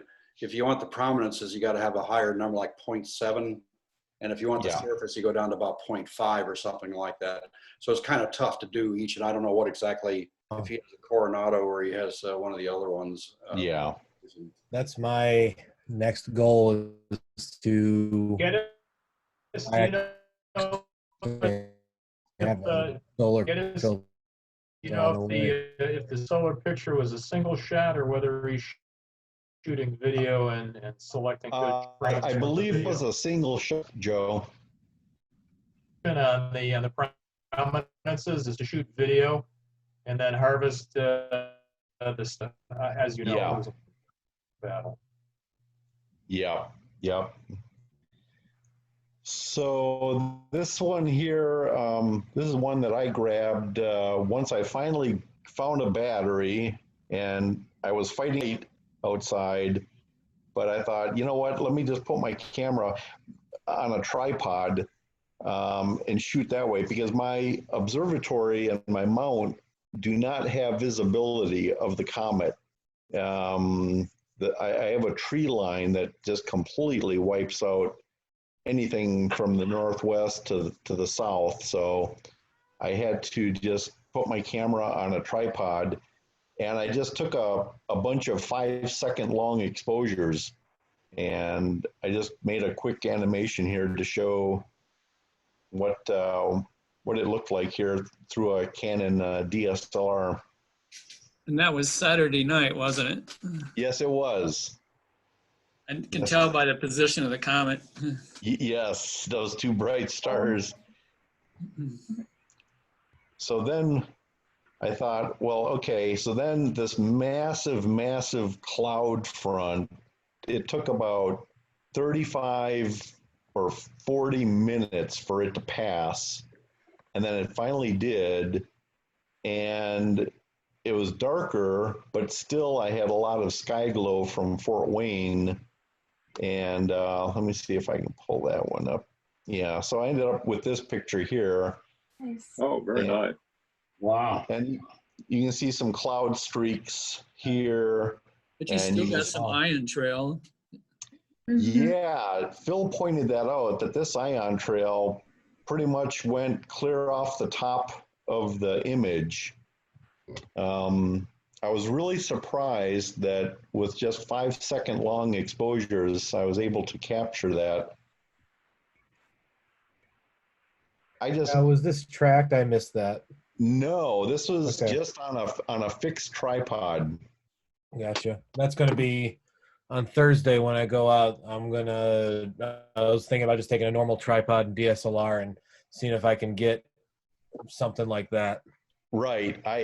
Like I said, I wish more than anything I could use my mount to do some tracking. I would love to grab like some 30-second long. Oh yeah, get that ion tail. That'd be awesome. Yeah. Now, how long? that's I'm what- sorry, I had to step away for a second. How long was the exposures? So these are 5-second long exposures at f2.8. I used a macro lens. What was everybody. I was gonna say, what's the millimeter? What was This was a 100 millimeter macro. Gotcha. Okay. This is my favorite lens for taking pictures of bugs and spiders. Nice. I just picked up a new Zeiss Distagon. It's a 42 millimeter, but it'll be might be able to get some kind of wide field cool thing if I need it. Yeah. that's Yeah. probably that. Yeah, I decided that next clear night I was all set to go, and instead of a 100 millimeter like this, I grabbed a 200 millimeter lens because it also is f2.8 and it had been perfect for capturing this. This is highly cropped, by the way. This picture, if I did not crop it, would be about 5 feet across. Just that gives you an idea of how much I've kind of like digitally zoomed in on this picture, because this was taken with a fairly wide angle lens. So this picture, if I had not cropped it, would be about 4 or 5 feet across. So next time I shoot it, I definitely will be grabbing probably like a 200 millimeter lens, and that should make it a lot better. Oh, sorry. Go ahead. Is the comet too low in the sky for us to see it in the observatory scope? Well, then there's good news and bad news. The good news is that every night the comet is getting higher and higher, it's getting up closer toward the Big Dipper. So it's gaining in height above the ground every night. The problem is that every night it's getting dimmer and dimmer. So it's a double-edged sword. It'll be easier to spot and be above trees and things like that, but it's quickly getting dimmer and dimmer. But right now it's still a really good time to image it. Because the third is when it's closest to Earth, right? Does that not really affect its brightness, though? Yeah, it's actually the distance from the sun that determines its brightness. Yeah, that's the major thing. Yeah, and it's quickly moving away from the sun. But right now, like for the next week, I would say if there's a clear opportunity, what's that? Only Thursday. I was just checking the weather. Only Thursday until next Wednesday is supposed to be actually and decent. So that might be it. That might be it. Well, I'm telling you, I got my camera on the tripod. Oh yeah, like 10 feet away from me here with a lens. I'm ready to jump at this thing. If we get even some sucker holes from the clouds, I'm going to go out there because I want to capture this ion trail. Sarah, the other problem with the observatory is the field of view is just way too small for this object. All you would get was the head of it and a little bit of the tail. Yeah, take up a ton of the field of view. Be cool though. I'm wondering if we could live stream it somehow so people could see it that don't necessarily have a scope, or maybe there's too much light pollution. I'd do that. I would participate in that. Yeah, that'd be cool. I could live stream like a SharpCap screen from one of mine. I've actually done that when I was shooting the moon a couple weeks ago. I'd live streamed off of SharpCap so people could see craters and stuff on Facebook. That would be really cool because especially on Facebook, it's hard to we haven't been able to have any of our events, so I haven't been able to generate much content. But if you could do something like that, where people could kind of see it without having to go anywhere even. Yep. And it wouldn't take anything to set up a small refractor or a small reflector. No. Gosh, like Dan's 60 millimeter would be ideal. Yeah, that's what I shot it with, and it was a great fit. It was What's 360 the focal length? What's the focal length, Dan? 360. Yeah, perfect. That's absolutely perfect. So, all right, got to move this along. So when I was finished shooting the comet, I was picking up the tripod and I was just walking toward the house, and I looked up above and I said, how could I not just stop and try to get a picture of the Milky Way? And Cygnus was directly overhead, the Northern Cross, and I thought, geez, oh Pete, Geddes, just put the tripod down and grab some pictures. So I, real quick, pointed up here. Here's Deneb. There's Deneb right there in the center. There's Satyr, and there's all this beautiful hydrogen alpha red gas around Satyr. But there's the North American Nebula. There's the Pelican. But this camera of mine is unmodified, so it's fairly blind to any of this red hydrogen alpha. So I really, really had to torture the picture to bring out the red that really is there. But again, this was taken with just a handful of 5-second long exposures on a tripod. There's no guiding, there's no mount, there was nothing fancy, just a camera stuck on a tripod. Wow.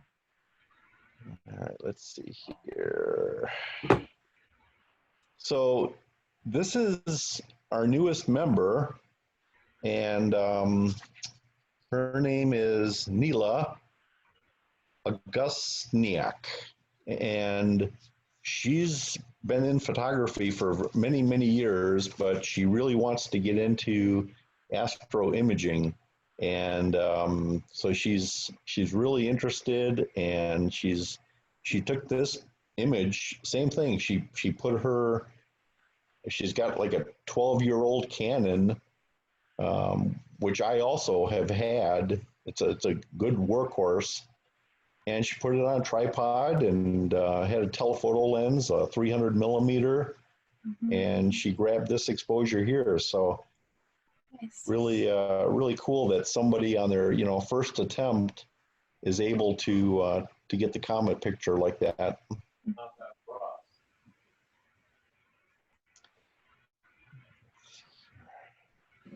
So this one is pretty cool. This one was taken by Phil. And this kind of puts it, I really love this picture because it puts the comet size in perspective. You can see the trees and you can see the lights and all that. And there at the bottom, is the comet. So this picture by Phil is believe it or not, one of my favorite. I really like this picture, Phil. Was this taken in the morning? Yes. Yeah, it was taken in the morning, 5:10. So the sky really was darker than this, and it was taken with the iPhone 11 in night mode on a tripod. Isn't that cool? Is the comet's tail a different direction because of where the sun is? It always points away from the sun. So that's how you can tell where the sun is. The tail is going to be pointing away from the sun. So as the comet is actually moving, its actual path and the direction of the tail don't have to be the same thing. They're not going to coincide. So anyway, and I like this green glow, Phil. It's like a UFO is going to be landing there any second. And then Phil took this really awesome wide field of the Milky Way. This is the southern Milky Way. Phil, do you want to talk about how you did this one?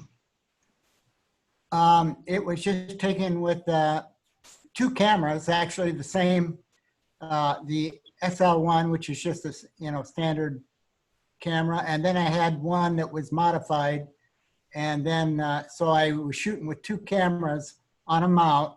They're 30 seconds. I think I took about, I can't remember how many I took, but and then at the bottom you'll see a dark spot. That was a tree, so I was down there. That's M6 and 7, the two clusters that are kind of in the center there now. And so it's kind of a combination of two. I have some more reservations on whether the modified camera and the unmodified is worth it or not, but I'm going to keep playing around with it. That's the Lagoon Nebula and the Trifid.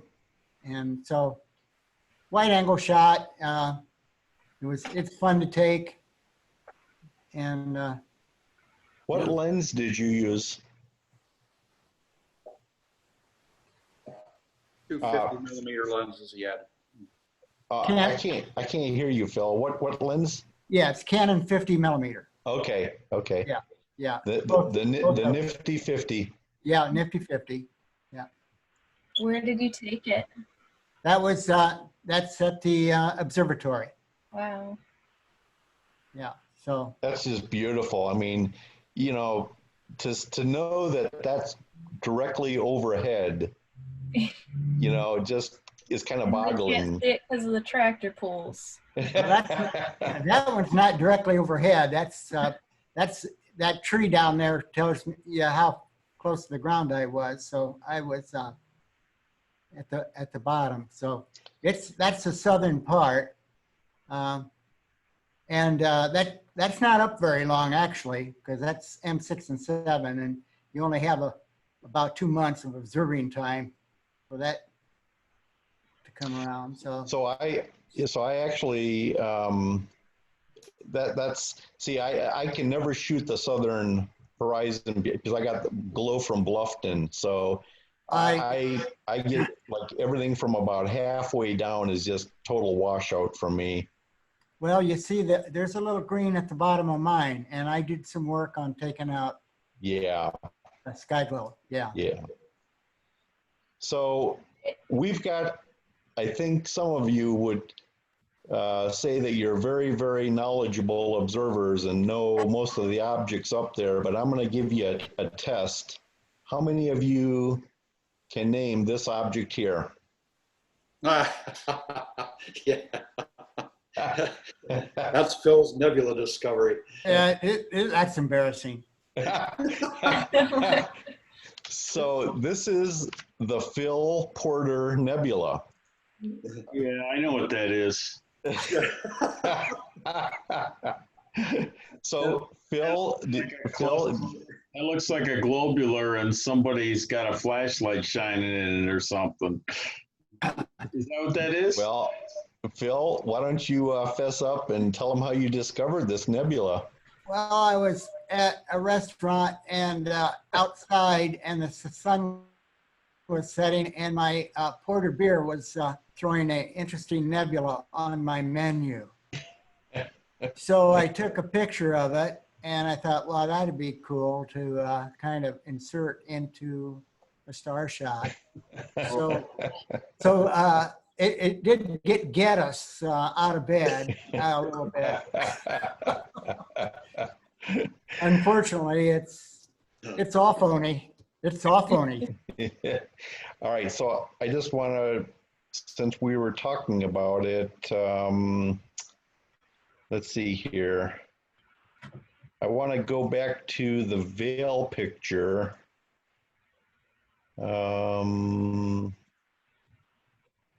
Let's see here. Do you guys take photo requests? Yeah, absolutely. I think it would be cool to get a shot of like the observatory with the night sky in the background. Yeah, that'd be great. Or like a long exposure of it, either like a still or maybe even star trails could be cool if they were long enough. And I could use that on like Facebook or Instagram, something like that. Because I've tried to take photos, but I'm just not good at it. You know what? You actually took some very, very good pictures, Sarah, when you were there. Now, is my screen still being shared? No. Ah, okay. Stand by.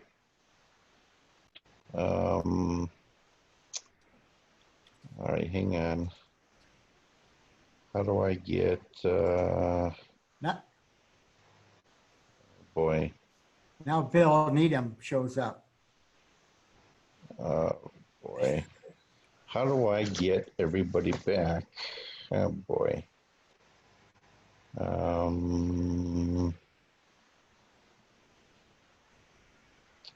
Start Zoom, task, close window. Oh, boy. This is turning into a mess. By the way, Greg, when do you want to remove those form boards? Do you have a date in mind, or you need any help, or when you plan on doing that? Well, I would think another couple of days. Gonna let a couple of days go by. Depends a lot on the weather, I expect. I'm sure to do it before the end of the week. I might check with Peter and see what his thoughts are. He's had more experience with the concrete. We'll let you know. Did he sign off? I think he did. I'm trying desperately to get, oh, okay, there we go. All right, I'm almost there. All right, now share screen. The secret was to have this opened up. Okay, I'm there, I'm almost there. See, I can learn something new. Okay. Do you guys see thumbnails? Yeah. Yep. Okay. Cool. All right. So, yeah, Sarah, what we can do for you is, do you see something like that? Yeah. Yeah, so that'd be really, really easy to do. This was just a camera on a tripod, nothing fancy, and I just let it rip for like an hour. Mm-hmm. And we could put the observatory, we could frame it so that the observatory is in front of this. Yeah. It'd be really, really easy to do. And that's something you can do, believe it or not. Mm-hmm. So I would love to be able to teach you, and you could take credit for the picture, and we could get you hooked. Yeah. Yeah, that'd be Okay. really cool because we have a lot of daytime shots, but I'd really love like some nighttime photography Yeah. of the observatory. That might require some subtle lighting of the observatory so you can see it. Yeah. Well, the nice thing about it is, Different images overlaid.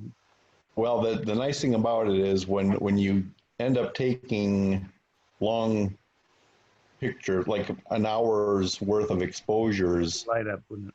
yeah. As a matter of fact, we're going to have a hard time keeping the observatory from blowing out and being overexposed. Good. But I brought this up because we were talking about the veil earlier, and you can see the blue. Now this was taken in natural light. I didn't do anything to enhance the blues that you see here. So, Gene, if I don't know, I think was it you that asked about the blues, or was it somebody else? Gene may have. We had Yeah, a it question was on that. blues and greens. Yeah, I think Michael was asking him about the color. I'm the one that mentioned it. Yeah, but this was taken with DSLR, and I've always known the veil to be reds and blues. When the other picture, when Bill was using the filter, the blues tended to be more turquoise, almost a little bit of greenish in there, which is not correct. And as a matter of fact, you can kind of see that in his stars. Some of the stars actually looked kind of turquoise, and I knew that was unnatural. So, but that was just, due to processing and due to the light pollution filter. But this was taken with just a DSLR, and the blues are pretty evident there. So anyway, I am going to stop sharing because that's my report of what our MOO group has been imaging for the last month.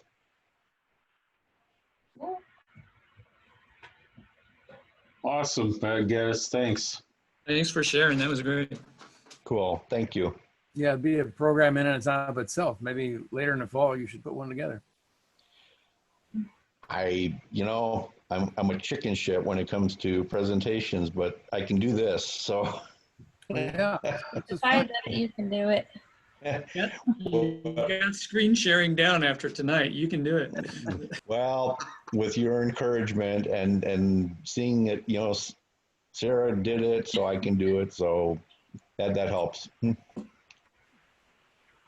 Cool.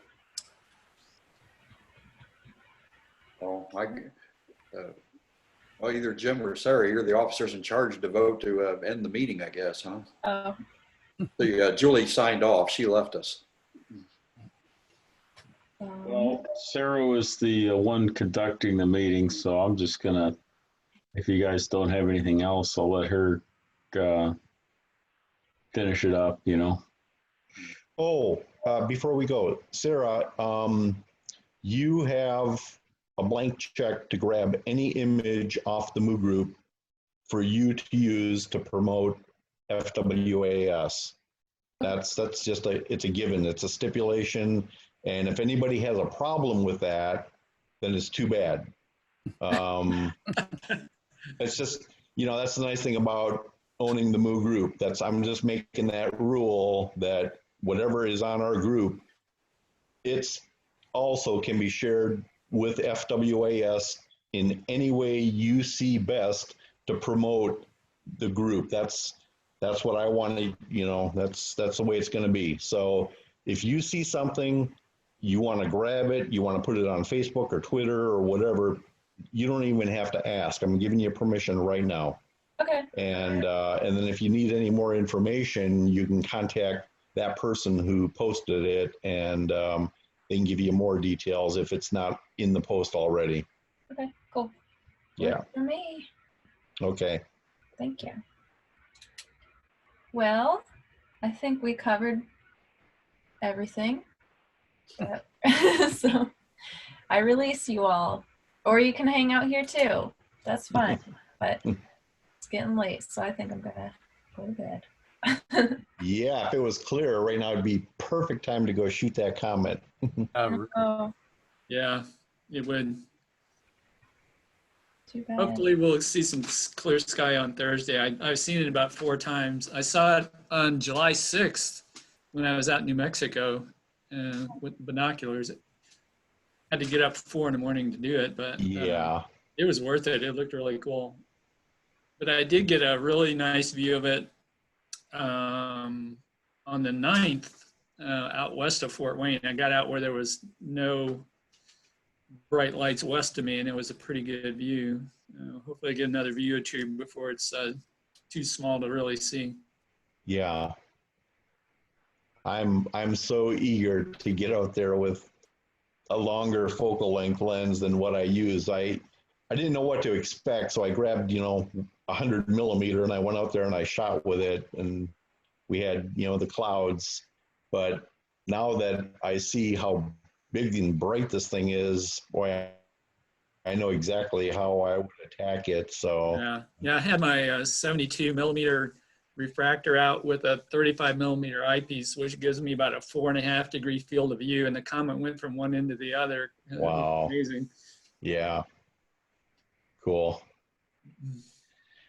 All right. All right. Well, good night, everybody.